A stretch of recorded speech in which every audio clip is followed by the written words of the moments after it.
जिस पार्टी का छत्र छाया, पार्टी को जहां छत्र छाया मिलता है, जिसका 100 साल हो रहा है, आरएसएस की मैं बात कर रहा हूं, उन्होंने हमेशा आरक्षण का विरोध किया है। और जैसे ही आपको रघुवर सरकार क्यों नहीं किया, यहां पर पिछड़ा मुख्यमंत्री होकर भी फॉरवर्ड के लिए ईडब्ल्यूएस को 10% दे देता है, और यहाँ ओबीसी के लिए 10%, ये 27% वर्षों के आंदोलन, जबकि ईडब्ल्यूएस का कहीं कोई आंदोलन नहीं, कोई डिमांड नहीं, और उसको लागू करते हैं। और ओबीसी के लिए जो है वो कुछ नहीं करते हैं, खाली सर्वेक्षण के नाम पर उसको टहला देते हैं। किस बात का सर्वेक्षण जी? ईडब्ल्यूएस के लिए सर्वेक्षण हुआ था क्या? हाँ, ईडब्ल्यूएस मतलब अगड़ी जातियों के लिए सर्वेक्षण हुआ? कोई डिमांड हुआ? कोई धरना हुआ? कोई प्रदर्शन हुआ? गरीबी, अरे क्या गरीबी? और मैं राहुल गांधी जी के समक्ष ये सवाल उठाया, और तो वहां बात है कि 50% की सीमा है, तो वही रांची की सभा में उन्होंने कहा कि इस 50% सीमा को मैं तोड़ फेंकूंगा सत्ता में आऊंगा। वर्षों से पूरे देश में ओबीसी समुदाय, ओबीसी संगठन लगातार आंदोलन करते रहे हैं, जिसका नतीजा हुआ कि कमलनाथ सरकार और भूपेश बघेल की सरकार छत्तीसगढ़ की, दोनों ने स्टेप बाय स्टेप ओबीसी को 27% आरक्षण दिया। लेकिन जो पिछड़ा विरोधी मानसिकता के लोग हैं वो न्यायालय में चले जाते हैं। सुबह झारखंड में ओबीसी पॉलिटिक्स पर और ओबीसी रिजर्वेशन पर लंबे समय से बहस होती रही। बहस इस बात की कि संयुक्त बिहार में जब 1992-93 में मंडल कमीशन का रिकमेंडेशन आया और पिछड़ी जातियों के लिए 27% आरक्षण का प्रावधान किया गया, तो देश के कई राज्यों में 27% का आरक्षण या उससे मोर देन 27% का आरक्षण पिछड़ी जातियों को मिला। उसी के तहत बिहार में भी पिछड़ी जातियों को 27% आरक्षण प्राप्त हुआ। चूंकि उस समय झारखंड का यह हिस्सा बिहार में सम्मिलित था, तो यहाँ के ओबीसी जातियों को भी 27% आरक्षण मिल रहा था। लेकिन वर्ष 2000 में जब भाजपा की सरकार बनी और बाबूलाल मरांडी सूबे झारखंड के पहले सीएम बने, तो सबसे बड़ी बाबूलाल का जो सबसे बड़ा एक फैसला जो पिछड़ों को नागवार गुजरा हुआ था ओबीसी आरक्षण में कैंची। बाबूलाल मरांडी की सरकार ने ओबीसी जातियों के आरक्षण को 27% से कटौती करते हुए, कैंची चलाते हुए उसे 14% करने का निर्णय लिया।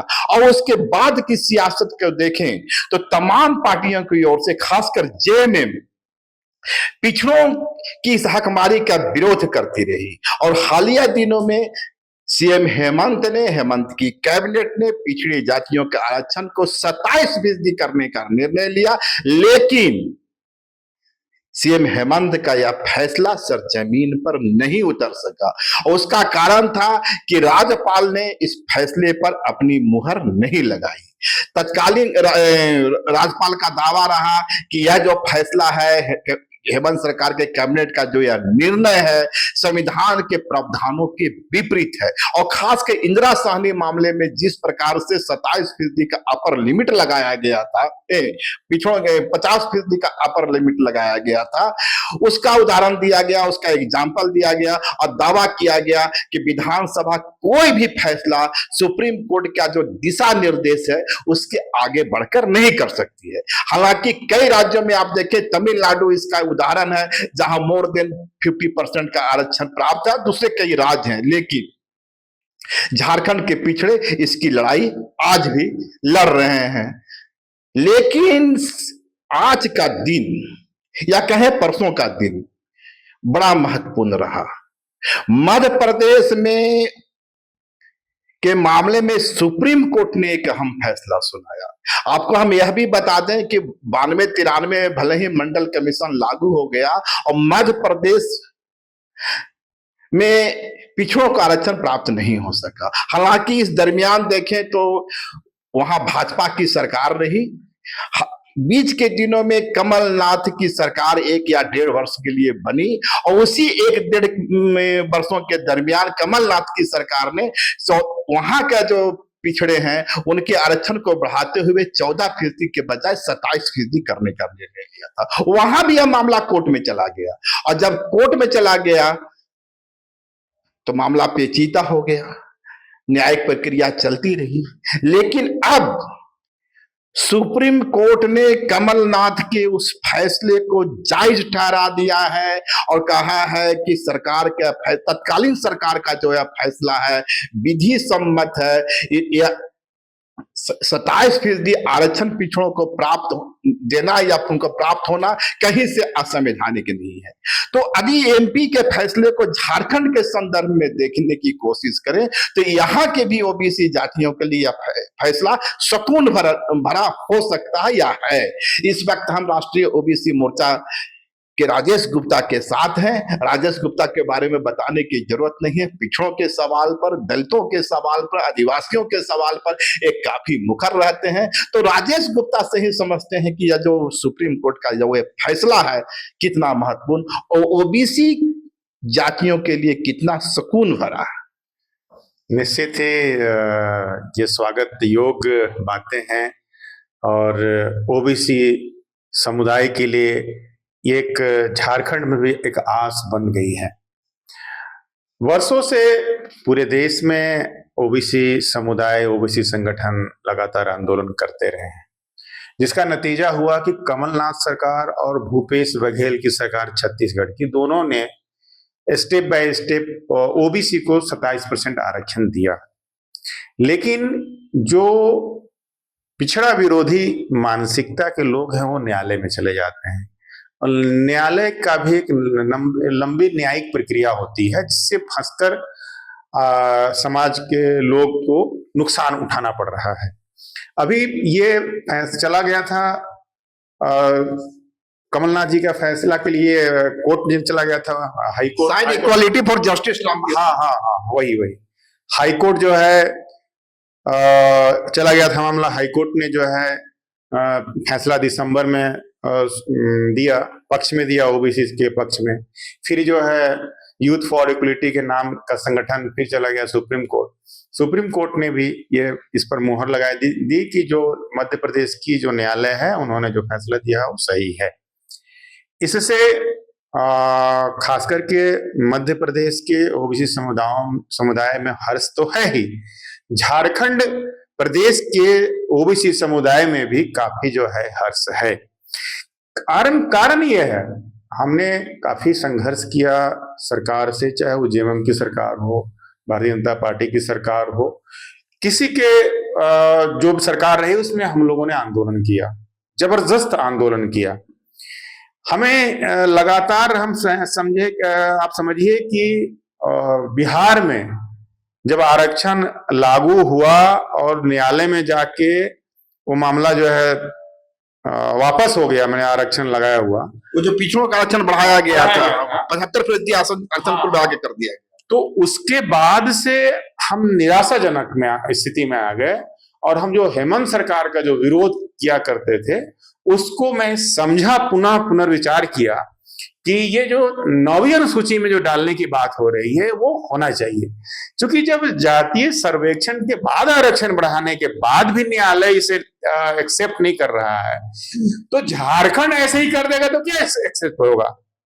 इसलिए उसके बाद से हमने हेमंत सरकार का विरोध करना बंद कर दिया और अब हम महामहिम राज्यपाल के पास धरना दिया, प्रदर्शन किया, उनसे मांग किया और भारतीय जनता पार्टी के सांसदों, उनके नेताओं से भी लगातार हम मांग कर रहे हैं कि आप ओबीसी के आरक्षण बढ़ाने में अब ये सरकार जो है पीछे नहीं है, ये सरकार में कोई कोर कसर नहीं है, ये आपकी है, आपकी भी जवाबदेही है, इसका कैश आप भी करिए। ये आधा काम कर चुके, आधा आप काम कर दीजिए, आप भी इसका लाभ के भागीदार होंगे। लेकिन पता नहीं क्यों भारतीय जनता पार्टी के कोई लीडर न सदन में, ना ही जो है लोकसभा में, न विधानसभा में उनके नेता पिछड़े हो या कोई भी हो, या लोकसभा में, उनको चिंता ही नहीं है कि ओबीसी का आरक्षण इस झारखंड का निर्माण के बाद हम ही लोगों ने कम किया था, अब हम ही बढ़ा के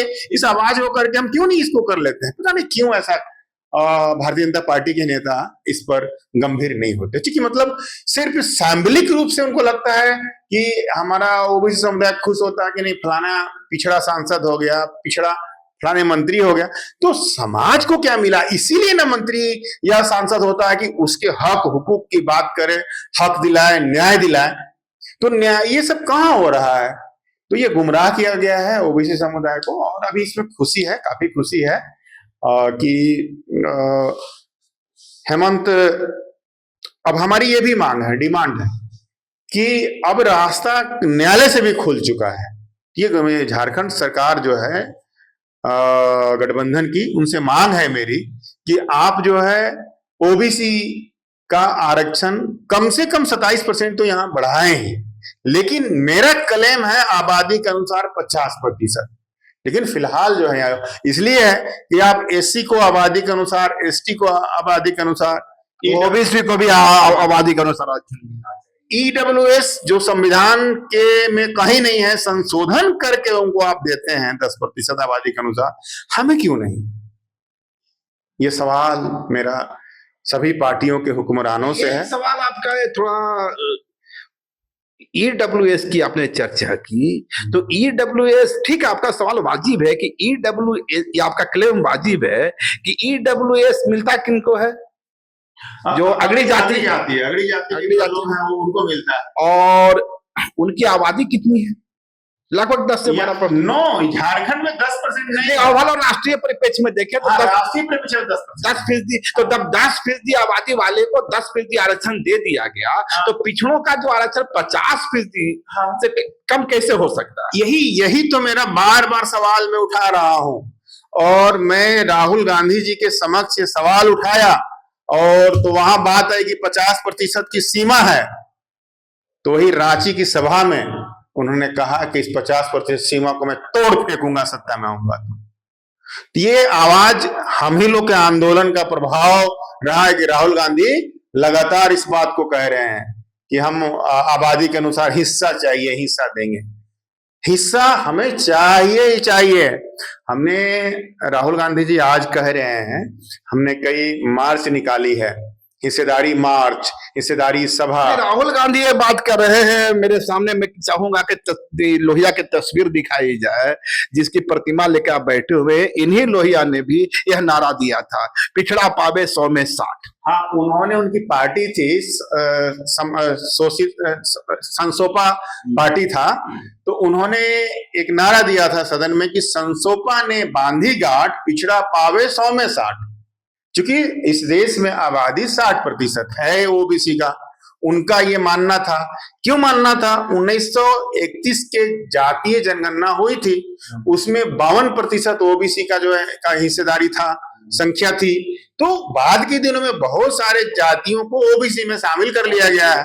तो ये 60 से ज्यादा है, उसको 14% से में वो कर दे रहे हैं। ये तो बहुत बड़ा अन्याय है। अब हेमंत सरकार के पास रास्ता क्या होगा? 2 रास्ते नजर आते हैं मुझे। एक रास्ता तो यह है कि हाल के दिनों में आपने तमिलनाडु का एक फैसला सुना होगा, तमिलनाडु के मामले में सुप्रीम कोर्ट का फैसला सुना होगा। सुप्रीम कोर्ट ने कहा कि कोई भी राज्यपाल किसी भी विधेयक को अननेसेसरी 2 महीना से ज्यादा अपने पास नहीं रख सकती है, और उनके 12 से 13 विधेयक राज्यपाल के पास पेंडिंग थे। वो सारे तमाम विधेयकों को राज्यपाल ने स्वतः स्वीकृति प्रदान कर दिया, और उन्होंने कहा कि राज्यपाल को पूर्ण वीटो प्राप्त नहीं है।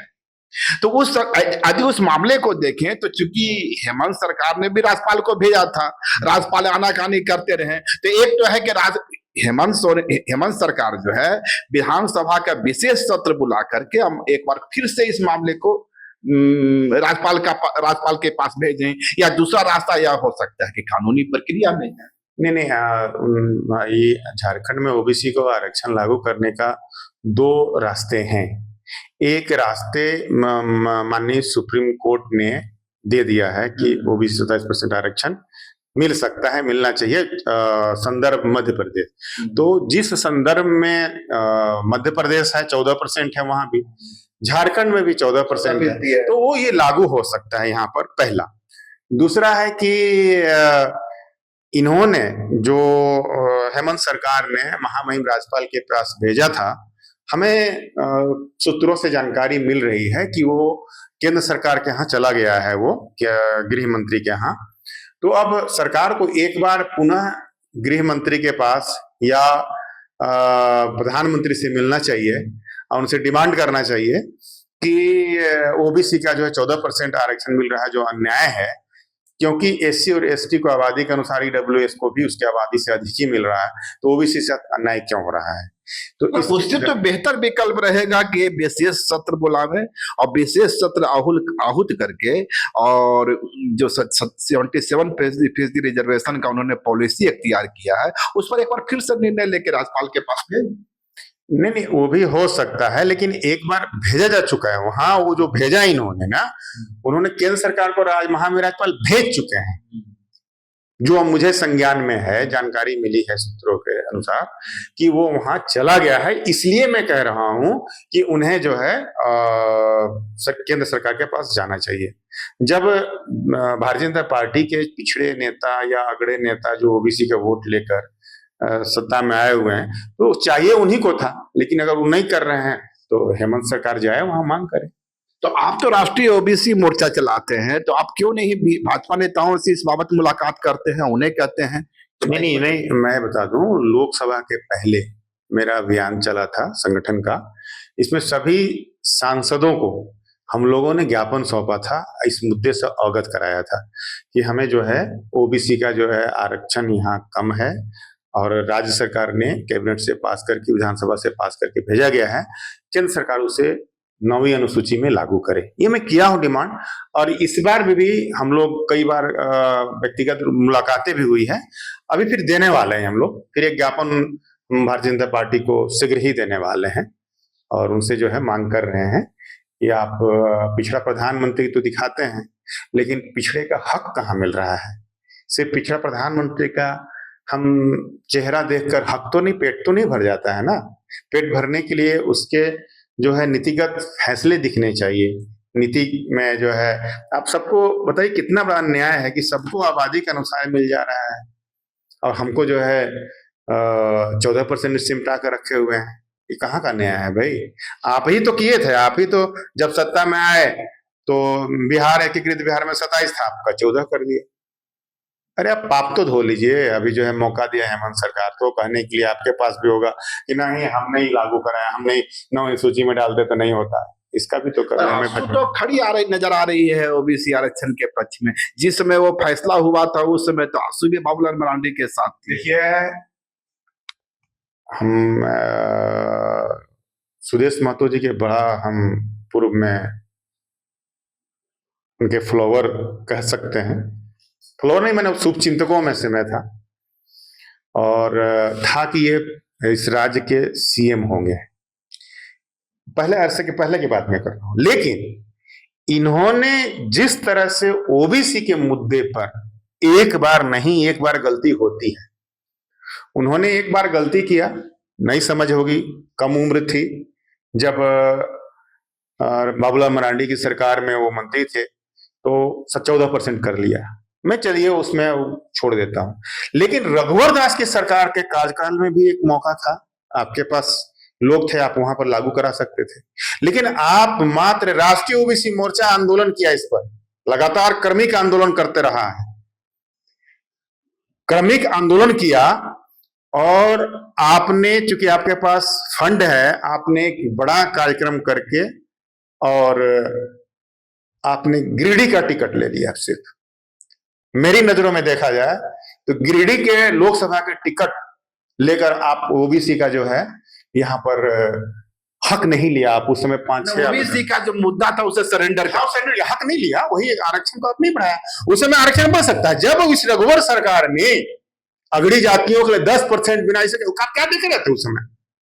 आप है 10% आबादी, आप बताए क्या बोलते हैं सुदेश जी, 10% है यहाँ पर ईडब्ल्यूएस अगड़ी जातियों की संख्या, आप लागू करवा दिए उसमें। आप फिर ओबीसी के लिए क्यों लड़ाई नहीं हुई है? क्यों आप गिरिडीह की एक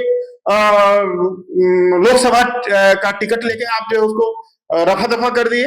आपका क्या मानना है कि गिरिडीह के टिकट के लिए उन्होंने पिछड़ों का आरक्षण को बेच दिया, समझौता कर लिया। अब आप जो भी कहें, आप तो साफ दिख रहा है ना, हम उन दिनों बहुत आंदोलन कर रहे थे रघुवर दास के खिलाफ में, एक नहीं, मसाल जुलूस, भूख हड़ताल, जेल भरो अभियान, ओबीसी 52% आरक्षण दो या जेल दो, जेल भरो अभियान, सेमिनार, कई कार्यक्रम हम आंदोलन चलाए हुए थे उस वक्त। और उस वक्त इस आंदोलन का जो है कैस हमारे माननीय सुदेश जी किए उन्होंने। उसी टाइम में जो है 2019 के लोकसभा चुनाव से पहले उन्होंने एक सभा करी थी, उनके पास पैसे हैं, और वहां पर जो है बड़ी बड़ी बातें हुई मंच पर, और फिर जो है ओबीसी के लिए कुछ नहीं हुआ, और ये लोकसभा के टिकट के बाद फिर क्या मामला सब रफा दफा हो गया। खैर वो तो बीती बात होगी। इस अब कितना आसान्वित हैं आप ओबीसी के? नहीं, मैं पूरी तरह से आसान्वित हूँ, और ये तो अब तो कोई रोक नहीं सकता है।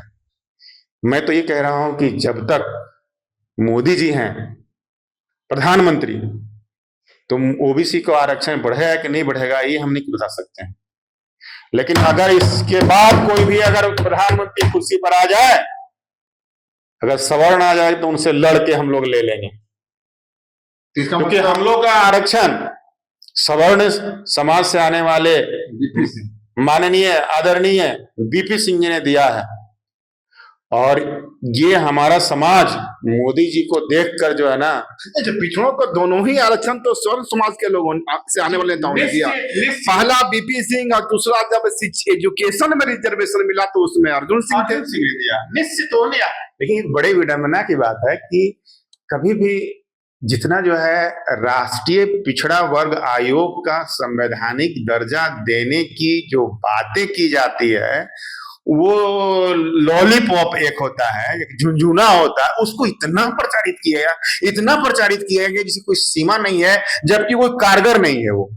वो ओबीसी के हितों की रक्षा करने में नाकामयाब रहा है भी। उसकी पूरी सीट भी नहीं भरी गई है, राष्ट्रीय पिछड़ा वर्ग के सदस्यों की संख्या नहीं है पूरा किया गया, कैसे न्याय होगा? दूसरी बात कि उन्होंने जो है एक बैकडोर से ये बात आती है कि आईएएस वगैरह की बहाली हो रही है काफी निश्चित, वो लेटरल एंट्री बोलते हैं। तो ये सब सारा कुछ हो रहा है, तो मोदी जी जो है ना। हाँ, दूसरा ये कहना मैं चाहता था कि कांग्रेस ने एक बहुत बड़ा चीज यूपीए 1 में 2006 में मनमोहन सिंह के सरकार में एजुकेशन में 27% आरक्षण दिया, जिससे आईआईटी, आईआईएम, मेडिकल, इंजीनियरिंग में 100 में 27 बच्चे लाभान्वित हो रहे हैं। उसको कांग्रेस पता नहीं क्यों प्रचारित नहीं करती है, वो प्रचारित नहीं करती है। और एक जो ये झुंझुना दिए हुए झुंझुना इतना बजाते हैं कि हमारे जो ओबीसी समुदाय के बोले वाले जो वर्ग के लोग हैं, वो उसी झुंझुना में खूब झुंझुना वो भी बजाने लगते हैं। तो मैं बता दे रहा हूं कि जिस दिन मोदी जी हटेंगे ना, तब लोगों को दिमाग में लगेगा कि नहीं, अब हमारा हक चाहिए। मोदी जी हैं तब तक हमारे समाज के लोगों का जो है वहीं उन्हीं के चेहरा देखकर उतने में खुश और प्रसन्न है। और हम लोग भी बहुत ज्यादा नहीं करते। मोदी का पिछड़ा चेहरा होना पिछड़ों के लिए आफत बन गया। निश्चित, मोदी जी का पिछड़ा चेहरा ही ओबीसी समुदाय के लिए आफत है। अरे भाई, आपका विपक्ष के नेता बार बार कह रहा है कि हिस्सा दीजिए सभी क्षेत्रों में, आप क्यों नहीं दे देते? आपके पास एक अवसर था, वो अवसर का फायदा उठाना चाहिए था। आप अगर ऐसे कुछ करते तो कोई बात होती। लेकिन एक बात कह रहा हूं मैं, मोदी जी इसलिए ही इतने बड़े दिनों से टिके हुए हैं। अगर जिस दिन आरक्षण ओबीसी को देने के लिए शुरू कर दें, देने लगे, उस दिन वो चेयर पे नहीं रहेंगे। बड़ी बात बोल रहे हैं। जी हाँ, वो चेयर पर नहीं रहेंगे। ओबीसी के साथ चेयर से जिस पार्टी का छत्रछाया, पार्टी को जहां छत्रछाया मिलता है, जिसका 100 साल हो रहा है, आरएसएस की मैं बात कर रहा हूं, उन्होंने हमेशा आरक्षण का विरोध किया है। और जैसे ही आपको रघुवर सरकार क्यों नहीं किया, यहाँ पर पिछड़ा मुख्यमंत्री होकर भी फॉरवर्ड का लिए ईडब्ल्यूएस को 10% दे देता है, और यहाँ ओबीसी के लिए 10%, ये 27% वर्षों के आंदोलन, जबकि ईडब्ल्यूएस का कहीं कोई आंदोलन नहीं, कोई डिमांड नहीं, और उसको लागू करते हैं। और ओबीसी के लिए जो है वो कुछ नहीं करते हैं, खाली सर्वेक्षण के नाम पर उसको टहला देते हैं। किस बात का सर्वेक्षण जी? ईडब्ल्यूएस के लिए सर्वेक्षण हुआ था क्या? हाँ, ईडब्ल्यूएस मतलब अगड़ी जातियों के लिए सर्वेक्षण हुआ? कोई डिमांड हुआ, कोई धरना हुआ, कोई प्रदर्शन हुआ? गरीबी, अरे क्या गरीबी? आपका यह रिप्रेजेंटेशन है, ये आरक्षण, वो ये कुछ जो है। मोदी जी तो कहते हैं कि जाति सिर्फ दो ही होती है, अमीर और गरीब। इसलिए कि क्या बोलते हैं, वो प्रधानमंत्री है ना भी, जब जरूरत पड़ता है वोट का, चलिए पिछड़ा नहीं बन जाते हैं कि हमको नीच कह दिया। हाँ, जब फोटो लेना होता है तो अमित शाह जी बोलते हैं कि एक पिछड़ा प्रधानमंत्री है ये। कैसे नहीं कहते हैं? कैसे पिछड़ा से कहाँ भागते हैं? वो जब हाक देने की बारी आती है तब कहते हैं कि दो ही जाति है। जब वोट लेके प्रधानमंत्री बनने की नौबत आती है तो उस समय कहते हैं कि जाते ये जाति सिर्फ दो ही होती है। हाँ, जाति है वोट लेने के बाद कि जाति दो ही होती है। तो ये सब समाज समझ रहा है, बहुत समाज का बहुत धड़ा समझ चुका है। कुछ धड़ा है ओबीसी समुदाय में, तो सैकड़ों जातियां हैं ना, तो बहुत सारी जातियां अभी भी जो है वो इस बात को नहीं समझ सकी हैं। कुछ हिंदू मुसलमान में, कुछ जो है चीन पाकिस्तान में, बांग्लादेश के नाम पर जो है गुमराह हो रहे हैं। अन्यथा जहां पेट देखना शुरू करेंगे लोग ना, चिल्लाएंगे ही, और चिल्ला रहे हैं, हमारे जैसे लोग तो चिल्ला रहे हैं भाई, हम देख रहे हैं। तो ये थे हमारे साथ राष्ट्रीय ओबीसी मोर्चा के राजेश गुप्ता, जिनका मानना है कि झारखंड में अब पिछड़ों को 27% आरक्षण मिलना लगभग तय है, महज कुछ औपचारिकताएं बाकी है, और ये आशान्वित हैं कि हेमंत सरकार जल्द ही इस मामले में कोई नई पहल करेगी। अगर खबर पसंद आए तो आप QR स्कैन कर दें हमारा साथ। आपका एक छोटा आर्थिक सहयोग है हमारा बड़ा हौसला। द भारत मित्र, बुलंद भारत की बुलंद तस्वीर।